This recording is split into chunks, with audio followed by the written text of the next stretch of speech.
248-539-9797. The Pistons have the best record in the National Basketball Association. They played like they proved it last night with the way they played, demolishing the Knicks. Now you'd say, 15 points not a demolish. They psychologically demolished them. The last time I can really remember being invested in them,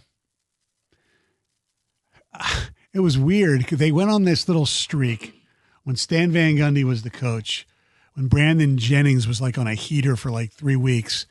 And they had that game, I think it was in San Antonio, where they said, build a frickin' wall. Oh, yeah. Yeah. And he didn't say any, and he didn't say frickin'.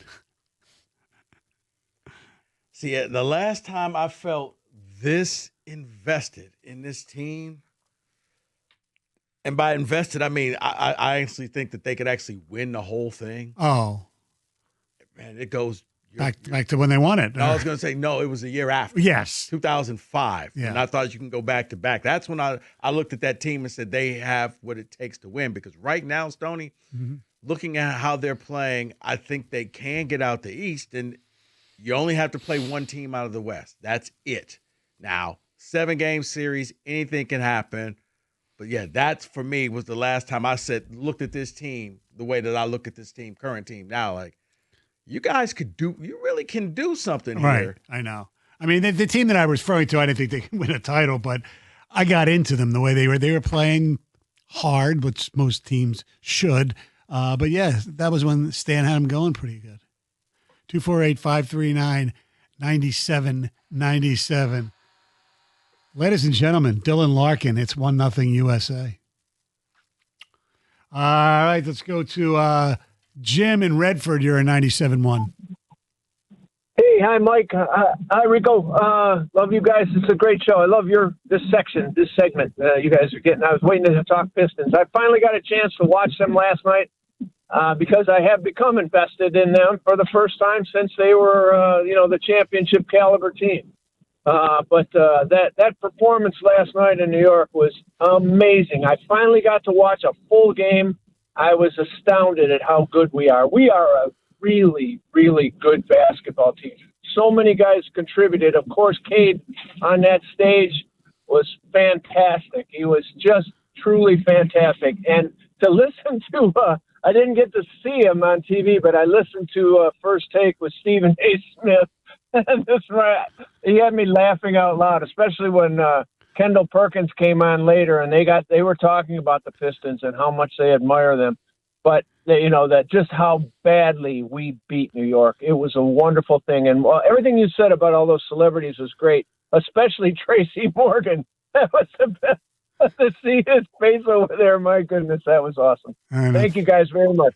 Have a great show. Thanks for the call. Yes, yeah, I saw a little Stephen A. today, and he says they could win the championship.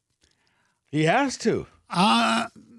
I'm not willing to go that far yet, but they put a bullet into the Knicks, and now the Knicks are just, they didn't see getting swept by the Pistons, not this team, because you got one superstar and who else, and now you don't have this super team, but they just go out there and they play every night.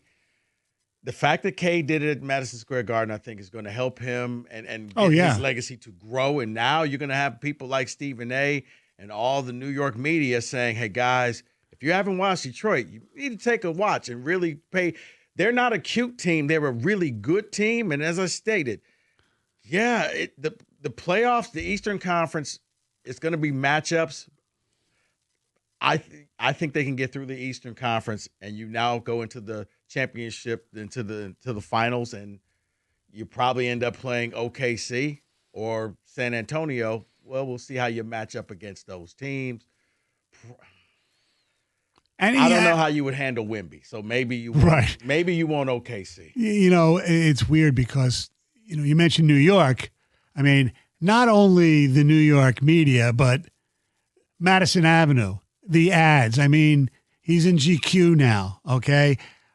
Most of the ads he does are local with what is Cure and Bernstein and maybe in something else. Right. But he keeps playing like he's playing, and they have a really good playoff run, and dare I say him win the MVP. You're going to see Cade Cunningham everywhere.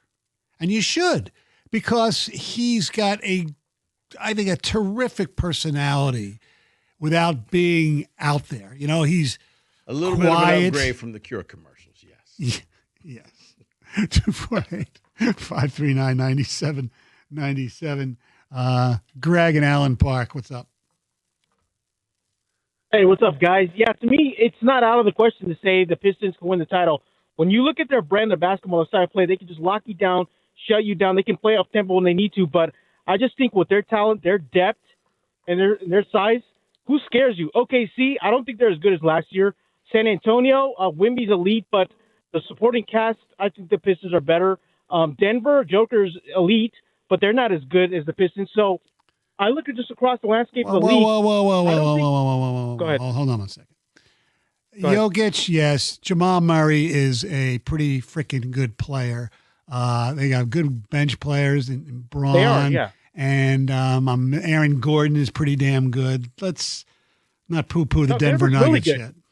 I just don't think they scare you. As great as Joker is that team, I just think they haven't really lived up to it. They won the one title in, 21? Right. But other than that, really, they've come up short. So when you look at even guys like Mike Breen, the national face of broadcasting for the NBA, he said it best. He said the Pistons are the best team in the league, and they could definitely win the title. So when you look at this, I don't think it's out of the question. And as far as Cade goes, I think to me, Cade is already there. I think he's MVP. When you look at what he's done, the best all-around player right now, I don't think Joker is going to qualify. Right. He just plays both ways of the ball, and I think a lot of people saying Ant Edwards is going to be the face. I think Cade, especially if they win the title, I think he takes that next step because it took Curry and guys that take that mantle of face of the league to win a title before they really took that next step. So if Cunningham does win it this year and Finals MVP, I think he takes that elevation to face of the league, and I think he would enjoy it and take it in. And that's just my thought. Thanks for the time, guys. Yeah, Greg, I would say this. When it comes to Cade, you're probably looking at, unfortunately, in the NBA and a lot of sports, you almost have to do it this year in order to win it the next year. You have to do it this year to show that, hey, I'm on the stage now, and now next year, yes, people will remember it. So that's why, I think SGA still is like the gambling favorite to win the MVP. I think if Jokic misses one more game, he's ineligible to win it. Right. It's going to come down to SGA and Cade, I think. I think for Cade, this is kind of the setup for the next year at that point, because that's a lot of times how these awards go. Doesn't always go to the most deserving player. You almost have to kind of earn that spot. And especially now he's doing it with, not a don't hate on me, a really good supporting class, but not a great supporting cast. They're just playing like that. I mean, and that's part of the reason I'll give them, it sounds, I'm a little hypocritical, because people were, I don't know, I wouldn't say down on Cade, but questioned Cade early in his career. Look at some of the people he played with. True. I mean, if Killian Hayes was still on this team playing with Cade, do you think Cade would still be an MVP candidate? No. Then again, he should have never been drafted. Now, the other, and the caller was talking about Anthony Edwards, Ant-Man.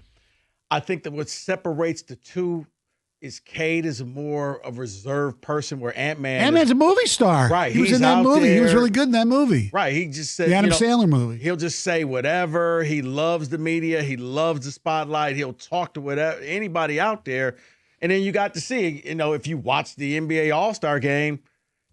Yeah, that was his show. He took it over and said, I'm going to be the best of all these All-Stars.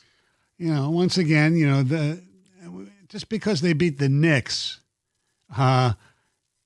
can't be judged just by beating the Knicks. The Knicks are really good, but the Knicks do have some issues. And I don't know if changing the coach was the right thing.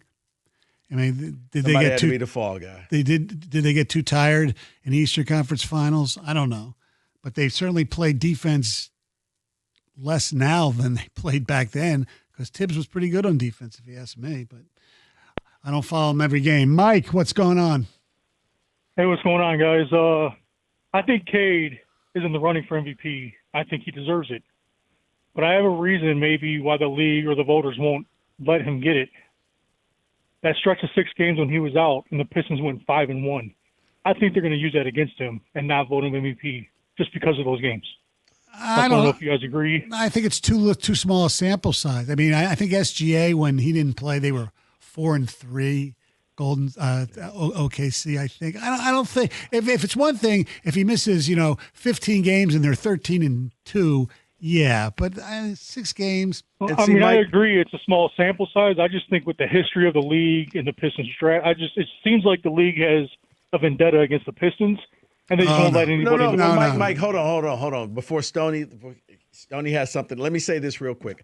I agree with you. I think that Cade should win the MVP, but I still think that it's one of those awards that this year they're going to look at him and it's going to set him up for an MVP for next season. It's like, okay, you have our attention. If you can do it again, we'll give you this thing because you play for the Pistons.